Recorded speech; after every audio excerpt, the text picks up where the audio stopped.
Eu estava com a mão na maçaneta, prestes a bater na porta da minha filha, quando escutei ela planejando me roubar. Mas o que ela não sabia é que eu também guardava um segredo. Um segredo que mudaria tudo. Me chamo Cleide Santos Oliveira e tenho 68 anos. Até 3 meses atrás, eu me considerava uma mãe realizada. Aposentada há 3 anos, depois de trabalhar 40 anos como costureira, finalmente podia desfrutar do que havia construído. Meu apartamento na Vila Mariana era pequeno, mas era meu. Cada móvel, cada cortina, cada detalhe havia sido escolhido por mim, pagos com muito suor. Minha filha Márcia, de 42 anos, sempre foi o centro da minha vida. Criei ela sozinha desde os 6 anos, quando meu ex-marido Antônio decidiu que a responsabilidade de ser pai era pesada demais para ele. Nunca me arrependi de ter ficado com ela, mesmo quando as noites eram longas e o dinheiro curto. Márcia era tudo que eu tinha, e eu fazia questão de que ela soubesse disso. Quando ela se casou com Bruno há 7 anos, eu fiquei feliz. Finalmente minha filha teria alguém para cuidar dela quando eu não estivesse mais aqui.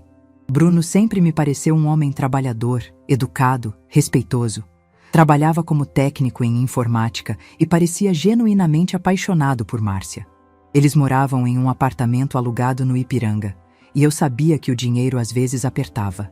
Por isso, quando me aposentei, decidi usar parte da minha aposentadoria para ajudá-los.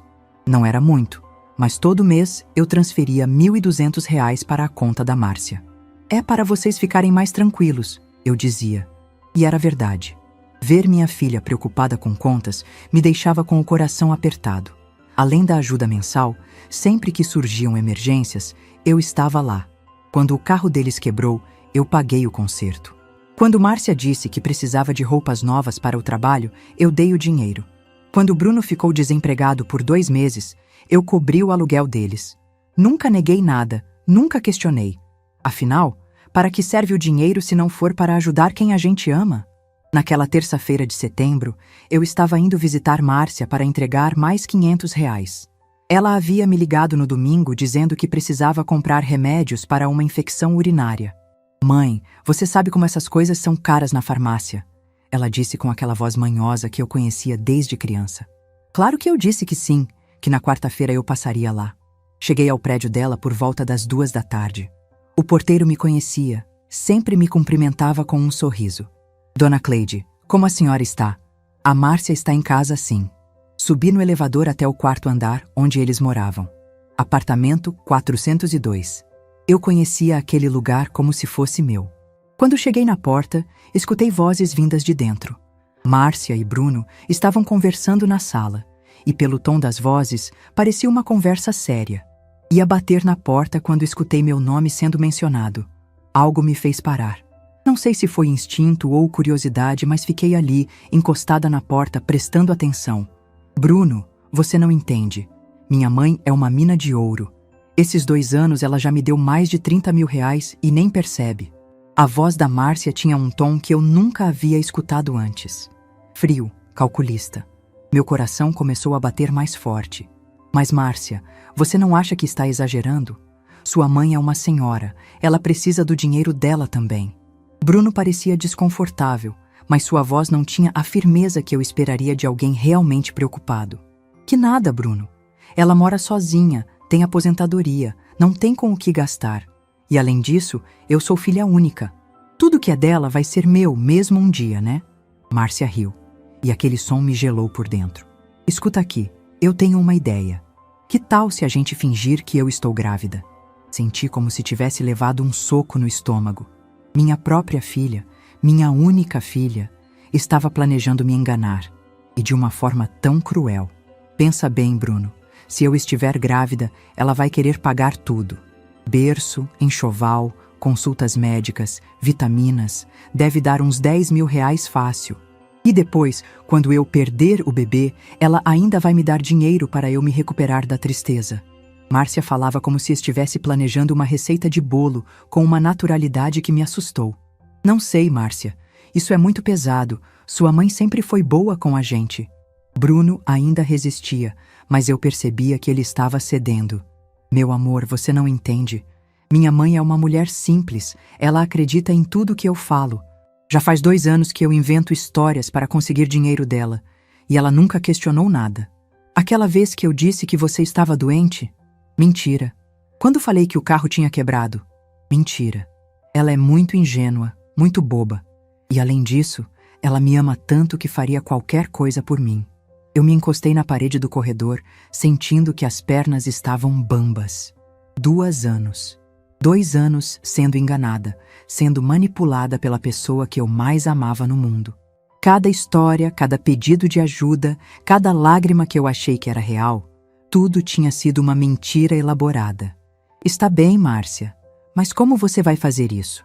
Sua mãe não é idiota, ela vai querer ver exames, vai querer te acompanhar no médico.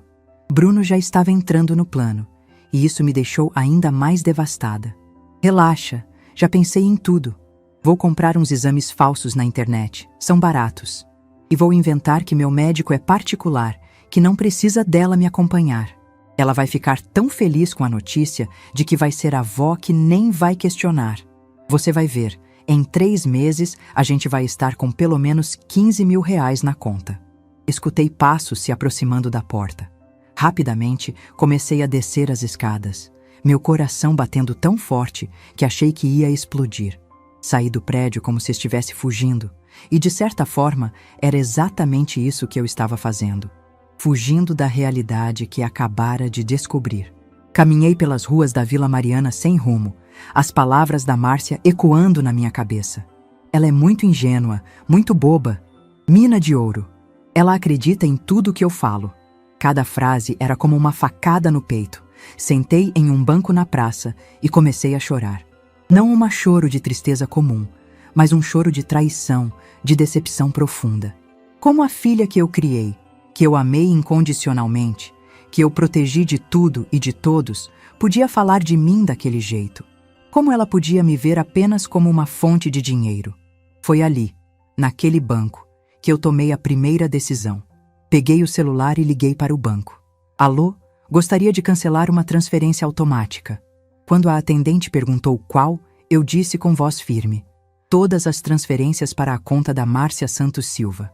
Em 15 minutos, eu havia bloqueado o acesso dela à minha conta, cancelado todos os débitos automáticos e mudado minha senha do cartão. Márcia nunca mais tiraria 1 centavo de mim sem que eu soubesse exatamente para que seria usado. Mas enquanto eu estava ali, processando tudo que havia escutado, uma lembrança veio à minha mente. Uma lembrança que eu havia guardado há 8 anos, quando meu ex-marido Antônio faleceu. Uma lembrança que mudaria tudo. Porque o que Márcia não sabia, o que ninguém sabia, é que eu também tinha um segredo. Um segredo que ela descobriria em breve e que mostraria a ela que sua mãe, boba, era mais esperta do que ela jamais imaginou. Quando cheguei em casa naquela tarde, ainda estava tremendo. Sentei na poltrona que comprei há 5 anos, aquela que Márcia sempre disse que era feia, e comecei a lembrar de tudo que havia feito por ela ao longo da vida. Talvez fosse masoquismo, talvez fosse necessário para eu entender como havia chegado naquele ponto. Márcia nunca soube das vezes que eu trabalhei até meia-noite na máquina de costura para conseguir pagar a escola particular dela. Quando ela tinha 8 anos, eu descobri que ela estava sendo discriminada na escola pública por não ter pai presente nas reuniões. As outras crianças faziam piadas cruéis. Decidi que ela merecia algo melhor. Consegui uma vaga no Colégio Santa Terezinha, mas a mensalidade era quase metade do que eu ganhava. Comecei a pegar trabalhos extras, costurava uniformes para outras escolas, fazia alterações aos fins de semana. Márcia chegava da escola e me encontrava curvada sobre a máquina, sempre com um sorriso no rosto. Mamãe está trabalhando para comprar um presente para você. Eu mentia. Na verdade, estava trabalhando para pagar a escola dela. Durante todo o ensino fundamental, eu vivi praticamente de arroz e feijão, para que ela pudesse comer bem. Comprava as frutas mais caras, os iogurtes que ela gostava, os biscoitos importados que ela via nas casas das amigas.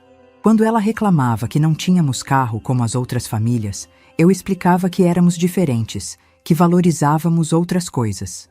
Por dentro, meu coração se partia. Aos 15 anos, Márcia quis fazer curso de inglês. Mãe, Todas as minhas amigas fazem inglês na cultura inglesa. Eu sou a única que não sabe falar inglês direito. Eu sabia que o curso custava uma fortuna, mas também sabia que ela estava certa. O mundo estava mudando e inglês era importante. Vendi minha única joia, um anel que havia ganhado da minha mãe, para pagar a matrícula. Depois, comecei a trabalhar também aos sábados, costurando roupas para uma boutique no centro. Márcia nunca soube que eu passava os sábados inteiros em pé, cortando e costurando vestidos de festa para madames ricas, só para ela poder frequentar aquele curso. Quando chegou a época do vestibular, Márcia queria fazer administração numa universidade particular. Mãe, na federal é muito difícil e eu não posso perder tempo, preciso começar a trabalhar logo. Eu entendi a pressa dela, mas também sabia que a mensalidade era assustadora. Foi então que comecei a trabalhar como diarista aos domingos. Márcia achava que eu ia visitar uma amiga, mas na verdade eu estava limpando a casa de uma família rica em Moema. Chegava em casa exausta, com as mãos vermelhas de tanto esfregar, mas sempre com um sorriso. Como foi o passeio, mãe? Ela perguntava. Muito bom, minha filha. Sua mãe se divertiu muito. Durante os 4 anos de faculdade, eu trabalhei 7 dias por semana. Costurava de segunda a sexta, era diarista aos sábados e domingos. Márcia se formou sem nunca precisar trabalhar, sem nunca precisar se preocupar com nada além dos estudos. Quando ela jogou o capelo para o alto no dia da formatura, eu estava na plateia chorando de orgulho e de cansaço. Depois da faculdade, Márcia conseguiu um emprego, mas o salário era baixo. Ela queria morar sozinha, ter independência. Mãe, eu preciso sair de casa. Tenho 26 anos, não posso ficar aqui para sempre. Eu entendi, mas também sabia que com o salário dela, ela não conseguiria pagar um aluguel decente. Peguei um empréstimo no banco para dar de entrada num apartamento para ela. Pequeno, mas em um bairro seguro. Márcia ficou radiante. Mãe, você é a melhor mãe do mundo. Me abraçou com tanto carinho que eu esqueci da dor nas costas de tanto trabalhar. Esqueci das noites em claro costurando. Quando ela se casou com Bruno, eu quis fazer uma festa bonita. Márcia merecia um casamento dos sonhos, mesmo que isso significasse eu me endividar por 3 anos. Aluguei um salão, contratei um buffet, comprei um vestido importado para ela. Mãe, você não precisava gastar tanto, ela dizia, mas eu via nos olhos dela que ela estava feliz. Paguei lua de mel para eles em Gramado. Márcia sempre quis conhecer aquela cidade. Dizia que era romântica. Trabalhei noites extras durante 6 meses para juntar o dinheiro. Quando eles voltaram, cheios de fotos e histórias, eu senti que havia valido a pena. Mas aos poucos, as coisas começaram a mudar. Márcia parou de me visitar com frequência. As conversas ficaram mais curtas, mais superficiais. Ela só me procurava quando precisava de algo. E eu, como sempre, estava lá. Quando ela começou a me pedir dinheiro regularmente, eu não questionei. Pensei que era normal, que fazia parte de ser mãe. Mãe, você sabe que eu não gosto de pedir, mas o dinheiro está apertado. Ela sempre dizia isso, sempre com aquela cara de quem estava sofrendo por ter que pedir. Eu transferia o dinheiro no mesmo dia. Às vezes, nem perguntava para que era. Confiava nela cegamente. Afinal, ela era minha filha, minha única família. Por que ela mentiria para mim? Agora, sentada naquela poltrona, eu entendia que havia criado um monstro. Não intencionalmente, mas havia criado. Márcia havia aprendido que podia conseguir qualquer coisa de mim sem fazer esforço, sem dar nada em troca. Eu havia ensinado a ela que meu amor não tinha limites, que eu faria qualquer sacrifício por ela. Mas também havia ensinado a ela que eu era uma idiota, que eu era fácil de manipular. Que bastava uma história triste, uma lágrima no olho, uma voz manhosa, e eu daria tudo o que ela quisesse. O telefone tocou. Era Márcia. Mãe, você esqueceu de vir aqui hoje? Estava te esperando. A voz dela era doce, preocupada. A voz de uma filha que amava a mãe. Desculpa, minha filha. Tive um imprevisto. Minha voz saiu mais fria do que eu pretendia. Tudo bem, mãe. Você pode vir amanhã? Preciso mesmo daquele dinheiro para os remédios. Sempre os remédios, sempre uma desculpa que tocava meu coração. Vou ver, Márcia. Está tudo bem com vocês?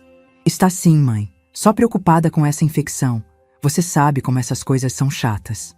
Ela riu, E por um momento eu quase acreditei que era verdade. Quase. Está bem, minha filha. Qualquer coisa você me liga. Obrigada, mãe. Te amo. Eu também te amo, Márcia. Desliguei o telefone e comecei a chorar novamente. Porque mesmo sabendo da verdade, mesmo sabendo que ela estava mentindo, eu ainda a amava. Ainda queria acreditar que aquele te amo era real. Ainda queria acreditar que minha filha me amava de volta. Mas agora eu sabia que precisava tomar uma decisão. Não podia mais fingir que não sabia de nada. Não podia mais ser a mãe ingênua que ela achava que eu era. Peguei uma folha de papel e comecei a fazer uma lista. Uma lista de todas as vezes que Márcia havia me pedido dinheiro nos últimos 2 anos. Todas as desculpas, todas as emergências, todos os problemas de saúde que agora eu descobria que eram mentira. Quando terminei, olhei para o papel e não conseguia acreditar. 32 mil reais. Em 2 anos, eu havia dado 32 mil reais para minha filha. Dinheiro que eu havia economizado a vida inteira.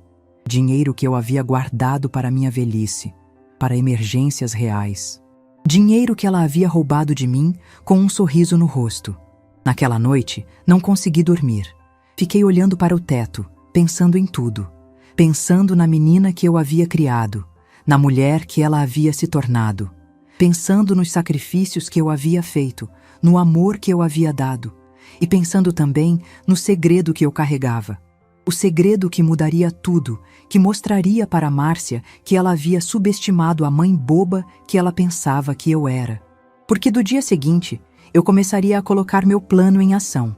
E Márcia descobriria que algumas lições na vida chegam quando menos esperamos. Na manhã seguinte, acordei com uma clareza mental que não sentia há anos. Não era mais aquela sensação de confusão e dor da véspera. Era como se algo tivesse se reorganizado dentro de mim durante a noite. Talvez tenha sido a raiva, talvez tenha sido a decepção, mas alguma coisa havia mudado. Decidi que precisava conversar com alguém. Não podia guardar aquilo só para mim. Desci até o apartamento da Dona Neuza, minha vizinha do andar de baixo. Éramos amigas há quase 30 anos, desde que me mudei para aquele prédio. Ela sempre foi uma mulher sábia, dessas que falam a verdade mesmo quando dói. Cleide, que cara é essa? Parece que você viu um fantasma. Dona Neuza me convidou para entrar, já preparando café como sempre fazia quando eu aparecia. Sentei na mesa da cozinha dela e comecei a contar tudo. Desde a conversa que havia escutado até a lista que havia feito na noite anterior. Dona Neuza me ouviu em silêncio, balançando a cabeça de vez em quando, fazendo aquelas expressões que eu conhecia bem. Cleide, você quer que eu seja honesta com você? Ela me serviu o café e se sentou na minha frente. Eu sempre achei que a Márcia estava aproveitando demais da sua bondade, mas nunca imaginei que fosse tão calculista assim. Neuza, eu não sei o que fazer. Ela é minha filha, minha única família. Como eu vou confrontar ela? Como eu vou olhar na cara dela sabendo que ela me vê como uma idiota? Minha voz estava tremendo, mas não era mais de tristeza. Era de raiva. Cleide, você tem que entender uma coisa. Você não criou uma filha. Você criou uma pessoa que aprendeu a sugar você sem dar nada em troca. E isso não é amor, é parasitismo. Dona Neuza nunca teve papas na língua, e dessa vez não foi diferente. Mas eu a amo, Neuza. Mesmo sabendo de tudo, eu ainda a amo. Claro que você ama. Você é mãe. Mas amor não significa aceitar ser tratada como capacho. Amor também significa ensinar limites, ensinar respeito. E você nunca ensinou isso para a Márcia. Ficamos conversando por 2 horas. Dona Neuza me contou histórias de outras mães que conhecia, mulheres que haviam passado por situações parecidas. Me fez entender que eu não era a única, que isso era mais comum do que eu imaginava. Sabe o que você precisa fazer, Cleide? Você precisa mostrar para ela que você não é boba, que você sabe exatamente o que ela está fazendo. Mas não com raiva, não com escândalo, com inteligência. Quando voltei para casa, minha cabeça estava fervilhando de ideias. Sentei no computador e comecei a pesquisar sobre manipulação emocional, sobre filhos que abusam financeiramente dos pais. Descobri que havia um nome para isso: violência patrimonial. Minha própria filha estava cometendo um crime contra mim. Imprimi vários artigos. Marquei os trechos mais importantes. Queria entender como eu havia permitido que aquilo acontecesse, como eu poderia ter sido tão cega por tanto tempo. Foi então que me lembrei do segredo que eu guardava. O segredo que mudaria tudo. Fui até o quarto e abri o guarda-roupa. Lá no fundo, dentro de uma caixa velha, estavam todos os documentos que eu havia recebido quando Antônio morreu. Certidão de óbito, inventário, escrituras. Documentos que eu havia guardado, mas nunca havia mostrado para ninguém. Peguei a escritura do apartamento onde Márcia morava e li novamente. Estava tudo lá, preto no branco. O apartamento 402 do edifício Vila Lobos, no Ipiranga, era meu. Havia sido deixado para mim no testamento de Antônio. Quando Antônio morreu, 8 anos atrás, eu descobri que ele havia feito um testamento 2 anos antes da morte. Nesse testamento, ele deixava aquele apartamento para mim, como uma forma de compensar os anos de abandono, como estava escrito. Na época, eu fiquei surpresa. Não sabia nem que ele tinha aquele imóvel. O apartamento estava alugado para uma família, que pagava um aluguel de R$ 800 por mês. Quando o contrato deles venceu, eu não quis renovar. Tinha outros planos para aquele lugar. Foi exatamente nessa época que Márcia começou a reclamar que o apartamento onde ela morava estava ficando caro, que o proprietário queria aumentar o aluguel. Mãe, não sei o que vou fazer. Ele quer cobrar R$ 1.200 de aluguel agora. Está muito caro para o que a gente ganha. Eu tive uma ideia. Ofereci o apartamento do Antônio para ela. Márcia, eu conheço um apartamento no Ipiranga. O proprietário é uma pessoa conhecida minha. Ele pode fazer um preço especial para vocês. Márcia ficou animada. Quando ela viu o apartamento, se apaixonou na hora. Mãe, esse lugar é perfeito. Quanto será que ele cobra? Deixa que eu converso com ele. Tenho certeza que conseguimos um bom preço. Voltei para casa e liguei para Márcia. Minha filha, consegui um preço excelente. Ele vai cobrar R$ 800, mas tem que ser direitinho, todo dia 5. Márcia ficou eufórica. Mãe, você é demais! Como conseguiu esse preço? Ah, minha filha, sua mãe tem suas manhas. O que Márcia não sabia é que aqueles R$ 800 que ela me dava todo mês como aluguel iam direto para a minha conta poupança. Eu estava cobrando dela para morar no próprio apartamento dela, ou melhor, no meu apartamento. No início, eu me sentia culpada, mas com o tempo, comecei a ver aquilo como uma forma de ela contribuir para as despesas da casa, já que ela nunca se oferecia para me ajudar com nada.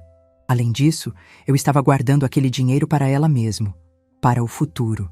Mas agora, depois de descobrir que ela estava me roubando há 2 anos, a culpa havia desaparecido completamente.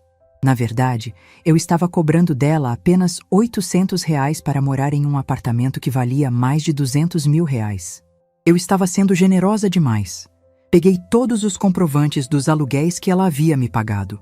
R$ 28.800 em 3 anos e meio.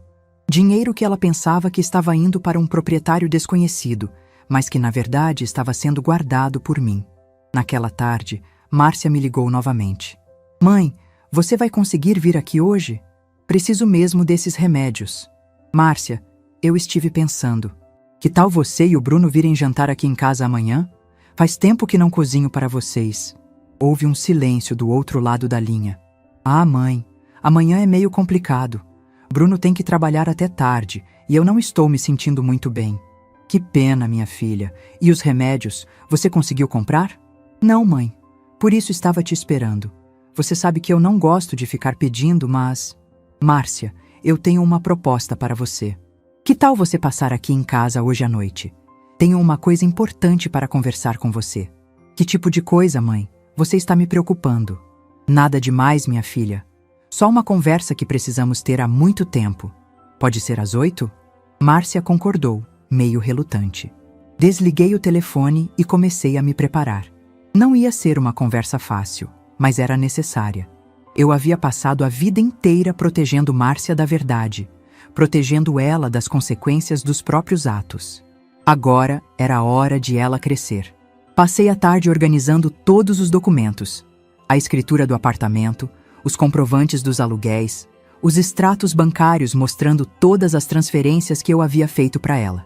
Queria que ela visse, com números, o que havia acontecido.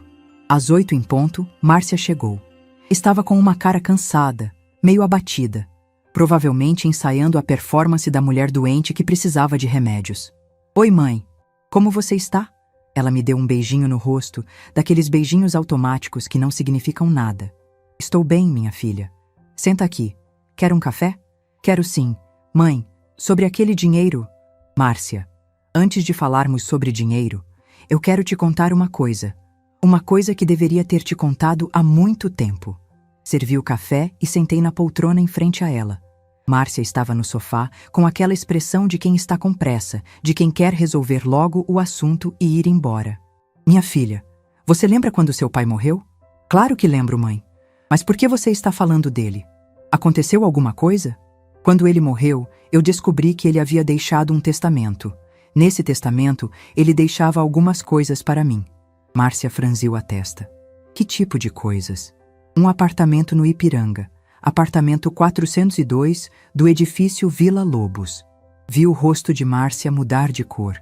Ela ficou pálida. Os olhos se arregalaram. Mãe, você está falando do meu apartamento? Não, Márcia, eu estou falando do meu apartamento. O apartamento onde você mora há 3 anos e meio é meu. O silêncio que se seguiu foi ensurdecedor. Márcia me olhava como se eu tivesse falado em chinês, como se não conseguisse processar a informação. Mãe, isso não é possível. Nós pagamos aluguel para o seu Joaquim. R$ 800 todo mês. Márcia, não existe nenhum seu Joaquim. Esses R$ 800 que você me dá todo mês vão direto para a minha conta poupança. Você está pagando aluguel para mim. Márcia se levantou do sofá, começou a andar de um lado para outro. Isso não pode ser verdade, mãe. Por que você faria isso? Por que você não me contou? Porque eu quis te dar a oportunidade de morar em um lugar decente, pagando um aluguel justo. R$ 800 por um apartamento daquele tamanho, naquela localização, é quase de graça. Mas, mãe, você mentiu para mim. Você me fez pagar aluguel do meu próprio apartamento. Foi nesse momento que eu senti uma calma estranha tomar conta de mim. Uma calma que vinha da certeza de que eu estava certa, de que finalmente estava fazendo a coisa certa. Márcia, você quer falar sobre mentiras? Então, vamos falar sobre mentiras. Peguei os extratos bancários e coloquei em cima da mesa de centro. Nos últimos 2 anos, você me pediu dinheiro 37 vezes. 37 vezes você inventou uma história, uma desculpa, uma emergência. Remédios, conserto do carro, contas em atraso, problemas no trabalho do Bruno. Tudo mentira. Márcia parou de andar e me olhou com uma expressão que eu nunca havia visto. Era medo. Medo de ter sido descoberta. Mãe, do que você está falando? Márcia, eu escutei a conversa que você teve com o Bruno ontem. Escutei vocês planejando fingir uma gravidez para conseguir mais dinheiro de mim. Escutei você me chamando de boba, de ingênua. As pernas de Márcia bambearam. Ela se sentou novamente no sofá, a cara mais pálida ainda. Mãe, você não entende. As coisas estão difíceis. A gente precisava... Precisava mentir para mim? Precisava me tratar como uma idiota? Precisava planejar fingir uma gravidez para me extorquir? Não era extorsão, mãe. Eu ia devolver o dinheiro quando as coisas melhorassem. Márcia, você disse que eu era uma mina de ouro. Disse que eu era boba, que acreditava em tudo. Isso é amor de filha? Márcia começou a chorar. Mas não era mais o choro manipulador que eu conhecia. Era um choro de quem foi pega, de quem não tinha mais como se esconder. Mãe, me desculpa. Eu não queria te machucar. Eu só queria ter uma vida melhor. Márcia, você quer ter uma vida melhor? Então trabalhe para isso. Pare de esperar que eu resolva todos os seus problemas. Pare de me tratar como se eu fosse um banco. Mãe, você não vai me cortar totalmente, vai? Eu sou sua filha. Você não pode me abandonar. Olhei para ela, aquela mulher de 42 anos, chorando como uma criança, e senti uma mistura de tristeza e alívio. Tristeza pela filha que eu havia perdido. Alívio por finalmente ter aberto os olhos. Márcia, eu nunca vou abandonar você. Você é minha filha e eu te amo. Mas amar não significa aceitar ser desrespeitada. Não significa aceitar ser enganada. Então o que vai acontecer agora? Agora, minha filha, você vai aprender a ser adulta. Vai aprender que as coisas na vida têm preço, que nada é de graça. E vai aprender que sua mãe não é boba. Naquela noite, pela primeira vez em anos, eu dormi em paz. Não porque o problema estava resolvido, mas porque finalmente eu havia encontrado minha voz. Finalmente, eu havia parado de ser a mãe que sempre dizia sim, que sempre cedia, que sempre se sacrificava. Márcia havia descoberto que eu sabia de tudo. Agora, ela descobriria o que isso significava para o futuro dela. Nos dias seguintes àquela conversa, Márcia tentou me ligar várias vezes. Deixou mensagens no WhatsApp, mandou áudios longos pedindo desculpas. Mas eu não estava pronta para falar com ela ainda. Precisava pensar, precisava planejar meus próximos passos com calma e racionalidade. A primeira coisa que fiz foi procurar ajuda profissional. Doutor. Henrique era filho de uma antiga cliente minha. Havia virado advogado há alguns anos. Quando expliquei a situação para ele, ele foi direto ao ponto. O apartamento era meu, eu tinha todos os documentos que comprovavam isso, e Márcia estava morando lá por minha generosidade, não por direito. Dr. Henrique me explicou que eu poderia pedir para eles saírem do apartamento com um aviso prévio de 30 dias. Como não havia um contrato formal de aluguel, apenas um acordo verbal, eu estava no meu direito legal. Mas ele também me sugeriu uma alternativa que me interessou muito. Em vez de simplesmente despejá-los, eu poderia formalizar a situação. Fazer um contrato de aluguel real com valor de mercado. Um apartamento daquele tamanho, naquela localização, custava no mínimo R$ 1.800 por mês. Isso significava que Márcia teria que pagar mais do que o dobro do que estava pagando. A ideia me agradou. Não era vingança, era justiça. Márcia teria que enfrentar a realidade do mercado imobiliário, sem a proteção da mãe boba que ela pensava que eu era. Passei 3 dias elaborando meu plano. Não queria agir por impulso, queria que tudo fosse pensado, estratégico. Dona Neuza me ajudou muito nesse período, ouvindo minhas ideias e dando conselhos práticos. Durante esses dias, também fiz uma descoberta importante. Comecei a revisar todos os meus gastos dos últimos anos e percebi que não era só o dinheiro das transferências mensais. Havia muito mais.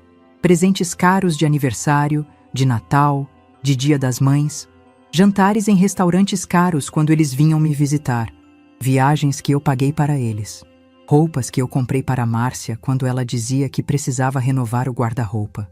Calculei tudo e cheguei a um número que me assustou. Nos últimos 5 anos, eu havia gastado mais de R$60 mil com Márcia e Bruno. R$60 mil que poderiam estar na minha conta poupança, que poderiam garantir uma velhice mais tranquila para mim. Mas o que mais me doía não era o dinheiro.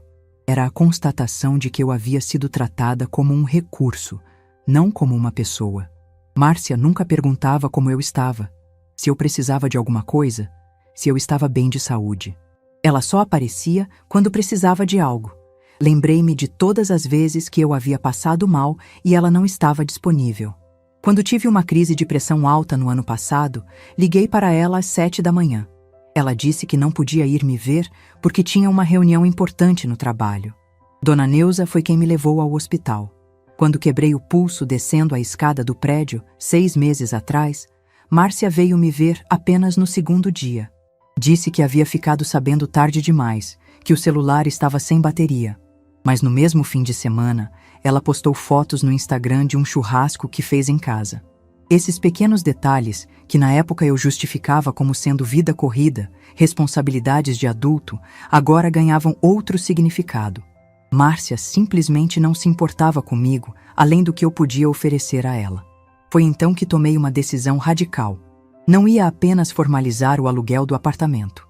Ia reformular completamente minha relação com Márcia. Ia estabelecer limites claros, regras definidas. Ia parar de ser a mãe que resolve tudo e começar a ser a mãe que ensina responsabilidade. Procurei um contador para me ajudar a organizar minhas finanças. Descobri que, mesmo tendo gastado tanto dinheiro com Márcia, eu ainda tinha uma situação financeira sólida. Minha aposentadoria era suficiente para viver com dignidade, o apartamento estava quitado e eu tinha uma reserva de emergência. Também descobri que se eu parasse de dar dinheiro para Márcia, poderia até mesmo me dar alguns luxos que nunca me permiti. Poderia viajar, poderia comprar roupas melhores, poderia investir em coisas que me dessem prazer. A ideia de viver para mim mesma, depois de décadas vivendo para os outros, era ao mesmo tempo libertadora e assustadora. Eu havia passado tanto tempo sendo a mãe abnegada que havia esquecido como era ser simplesmente Cleide. Dona Neuza me sugeriu que eu escrevesse uma carta para Márcia. Não para enviar, mas para organizar meus pensamentos. Passei uma tarde inteira escrevendo tudo o que eu gostaria de dizer para ela. Todas as decepções, todas as mágoas, todos os sacrifícios que ela nunca reconheceu. Quando terminei de escrever, chorei muito. Mas não era mais um choro de tristeza, era um choro de libertação. Eu estava me libertando de 42 anos de maternidade sufocante, de amor que se tornou dependência emocional. Depois de uma semana de silêncio, liguei para Márcia. Ela atendeu no primeiro toque, ansiosa. Marquei um encontro com ela e Bruno no apartamento onde eles moravam. Queria que a conversa fosse lá, no lugar que ela achava que era dela, mas que na verdade era meu. Cheguei no horário marcado com uma pasta cheia de documentos. Doutor, Henrique havia preparado tudo. O contrato de aluguel novo, com valor de mercado, e todos os papéis que comprovavam minha propriedade do imóvel. Márcia estava nervosa. Bruno parecia constrangido. Eles sabiam que aquela conversa seria definitiva. Expliquei calmamente a nova situação.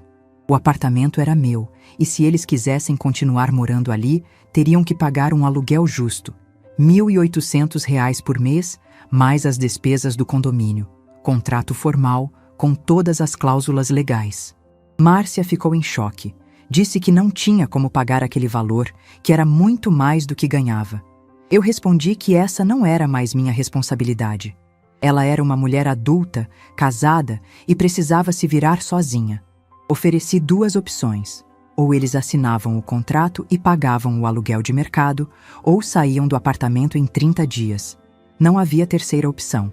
Bruno, que até então havia ficado calado, perguntou se não havia possibilidade de negociar o valor. Eu disse que não. Aquele era o preço justo pelo imóvel, e eu não faria mais caridade. Márcia começou a chorar. Me acusou de ser cruel, de não ter coração. Disse que eu estava fazendo aquilo por vingança, que não parecia mais a mãe que ela conhecia. Eu respondi que ela estava certa. Eu não era mais a mãe que ela conhecia. A mãe que ela conhecia era uma mulher que se deixava explorar, que confundia amor com submissão. A nova Cleide tinha amor próprio.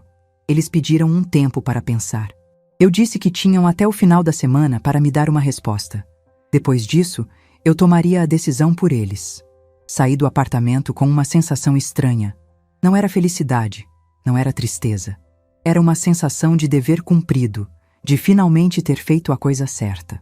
Naquela noite, Dona Neuza veio jantar comigo. Cozinhei uma lasanha, daquelas que eu só fazia em ocasiões especiais. Conversamos sobre a vida, sobre os planos que eu tinha para o futuro. Pela primeira vez em anos, eu estava fazendo planos que não envolviam Márcia. Planos para mim, para a minha felicidade, para a minha realização pessoal. Estava começando a descobrir quem era Cleide além de ser mãe. E estava gostando da mulher que estava conhecendo. 3 dias se passaram sem nenhuma ligação de Márcia. Eu estava começando a achar que ela havia decidido sair do apartamento sem me avisar, quando o telefone tocou numa quinta-feira à tarde. Bruno quem ligou. A voz dele estava diferente, mais madura, mais respeitosa. Ele pediu para conversar comigo pessoalmente, sem Márcia. Disse que queria esclarecer algumas coisas e que achava que seria melhor conversarmos sozinhos. Aceitei recebê-lo em casa no dia seguinte. Quando ele chegou, pude ver que estava constrangido, mas também determinado a dizer o que tinha na mente. Bruno me contou que havia passado os últimos dias pensando em tudo o que havia acontecido. Disse que sabia que Márcia estava errada, que sempre soube, mas que tinha medo de confrontá-la. Ele revelou que conhecia as mentiras dela há mais tempo do que eu imaginava. Segundo Bruno, Márcia havia começado a inventar emergências para conseguir dinheiro comigo logo depois que eles se mudaram para o apartamento. No início, ele tentava dissuadi-la, mas ela sempre tinha uma justificativa. Dizia que eu tinha muito dinheiro parado, que eu ficava feliz em ajudar, que no fundo eu gostava de me sentir necessária.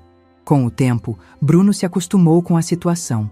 Ele mesmo havia se beneficiado daquele dinheiro, então parou de questionar. Mas quando Márcia sugeriu fingir uma gravidez, ele percebeu que as coisas haviam ido longe demais. Bruno me pediu desculpas. Disse que se sentia culpado por ter permitido que a situação chegasse naquele ponto. Também me revelou algo que eu não esperava. Ele queria assinar o contrato de aluguel pelo valor de mercado. Ele havia conseguido um trabalho melhor, com salário maior, e acreditava que conseguiria arcar com as despesas. Mas ele queria que Márcia assumisse sua parte da responsabilidade também.